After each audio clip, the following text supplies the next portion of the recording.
સુરતની વિદ્યાર્થીની આપઘાતમાં એબીવીપીનો વિરોધ, શાળા બહાર પ્રદર્શન થતા પોલીસ બંદોબસ્ત ગોઠવાયો. સુરતના ગોળાદરા વિસ્તારમાં ધોરણ 8માં અભ્યાસ કરતી વિદ્યાર્થીનીએ મંગળવારે 21 જાન્યુઆરીએ આપઘાત કરી પોતાનું જીવન ટૂંકાવી દીધું હતું. વિદ્યાર્થીની ગોળાદરા વિસ્તારમાં રહેતી અને આદર્શ પબ્લિક સ્કૂલમાં અભ્યાસ કરતી હતી.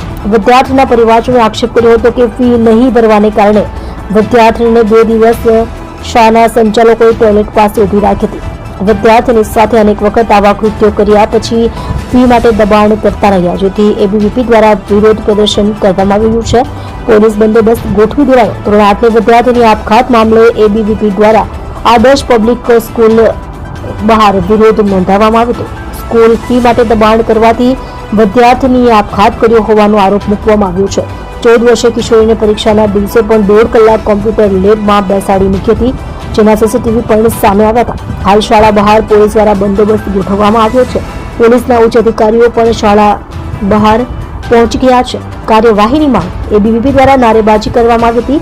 સાથે જ શાળા દ્વારા ચલાવવામાં આવતી ગેરરીતિ અંગે કાર્યવાહી કરવામાં આવે તેવી માંગ કરાઈ છે.